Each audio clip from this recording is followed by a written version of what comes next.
நீ ஹேண்டில் பண்ணிக்கோ. நீ தானே எல்லாத்தையும் ஹேண்டில் பண்ற. உனக்கு அவங்க எக்ஸ்ட்ரா சாப்பாடு கொடுக்குறாங்கல்ல, நீ ஹேண்டில் பண்ணு. போ, நீ ஹேண்டில் பண்ணு. உனக்கு சாப்பாடு கொடுக்கலையா? உனக்கு சாப்பாடு கொடுக்கல. இப்ப பாரு வந்து ஒரு கணக்கு போட்டு வச்சிருக்காங்க. யாருக்கு வந்து மார்க் அதிகமா கொடுத்தா அவங்களுக்கு என்ன இதுல பெனிஃபிட் வரும், இதுல வந்து டிவாகருக்கு என்ன கிடைக்கும் அப்படின்றத ஒரு கணக்கு போட்டு வச்சிருக்காங்க. ஆனா இந்த கணக்கு வந்து டிவாகருக்கு புரியுதான்னு கேட்டீங்கன்னா அவருக்கு புரிய மாட்டேங்குது. இப்ப நல்லா பாருங்க, எஃப்ஜே வந்து டாஸ்க்லயும் நோண்டுறாரு, வீட்டுக்குள்ளேயும் நோண்டிக்கிட்டு இருக்கிறாரு. அப்ப அவங்க வந்து இப்ப வந்து நம்ம பிக் பாஸ் பாத்துக்கிட்டீங்கன்னா இந்த QC பண்றவங்களுக்கு வந்து எல்லா அதிகாரமும் கொடுத்துட்டாங்க. அப்ப அந்த அதிகாரத்தை பயன்படுத்தி பாரு என்ன பண்றாங்க, அவங்களுக்கு யார் யாரை பிடிக்கலையோ அங்க வச்சு அடிக்கிறாங்க. ஆனா டிவாகர் பாத்துக்கிட்டீங்கன்னா ஒருத்தவங்க பாசமா பேசிட்டாலோ இல்ல சாப்பாடு ஊட்டிட்டாலோ அப்படியே அவங்க போயிட்டு அப்படி சாஞ்சிடறாரு, கொஞ்சம் கூட யோசிக்க மாட்டேங்கிறாரு. இதுதான் வந்து பாரு வந்து புரிய வைக்க ட்ரை பண்றாங்க டிவாகருக்கு. நீ புரிஞ்சுக்கோ, இதனால நம்மளுக்கு என்ன லாபம் வரும், நீ வந்து இவங்கெல்லாம் என்ன பண்றானுங்க இந்த வீட்டுல, எல்லாரும் என்ன எதுக்குறானுங்க, நீ எனக்கு சப்போர்ட் பண்ணுன்றாங்க.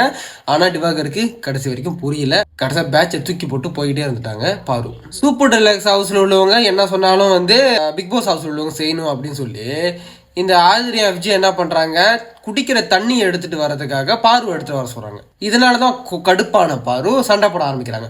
அந்த இடத்துல கனி வந்து ஒரு அருமையான ஒரு தலை, அவங்களுக்கு வேண்டியவங்களுக்கு மட்டும். ஏன்னா இதுல இருந்து நல்லா தெரியுது கனிக்குன்னு ஒரு குரூப் இருக்குது. அந்த குரூப் என்ன சொல்லுதோ அதை கேட்டுக்கிட்டு அப்படியே வந்து பார்வை அட்டாக் பண்றாங்க. இந்த ஜபரியும் சரியான பாய்சன் தான். ஏன்னு பாத்துக்கிட்டீங்கன்னா பார்வை வந்து டிவாகர் எகுத்து கத்தும் போது அந்த இடத்துல வந்து ஜபரியும் என்ன பண்றாரு, ஒன்னு ஏத்தி விடுறாரு, இதை கேளுங்க நல்லா பாயிண்ட் அப்படின்ற மாதிரி. ஏன்னா அவருக்கு ஏற்கனவே பாரு மேல காண்டு இருக்குது. இப்ப பாரு பண்ணது தப்பான்னு கேட்டீங்கன்னா நான் தப்பு சொல்ல மாட்டேன். அவங்களுக்கு கொடுக்கப்பட்ட அதிகாரத்தை அவங்க சுவாரஸ்யமா பயன்படுத்துறாங்க. அவங்க இஷ்டம் யார் அது எது ரிஜெக்ட் பண்றாங்களோ அப்படின்றத வந்து. ஆனா அதுக்காக வந்து இந்த ஆதிரியை போய் ஜூஸை விட்டு அடிச்சது, மற்றவங்களை எடுத்து போய் ஊத்துறது, இந்த கலை வந்து மேசையை எத்தனது, இதெல்லாம் வந்து ரொம்ப வயலன்ஸ். ஜாமான போட்டு உடைக்கிறாங்க. பார்க்க போனா இது பார்க்க பிக் பாஸ் தடுத்துருக்கணும், அவர் ஏன் ஒன்றும் தடுக்க மாட்டேங்கிறாரு எனக்கும் புரியல. ஒரே வார்த்தை சொல்லணும்னா வீட்டில் இருக்க எல்லாருமே பார்வை அட்டாக் தான் பண்றாங்க. இது டிவாகர் கொஞ்சம் புரிஞ்சு அவங்க பக்கத்தில் நின்னாருன்னா ரொம்ப நல்லது. அடுத்த எபிசோட்ல பார்ப்போம். நான் உங்கள் கிரேசி ஜி.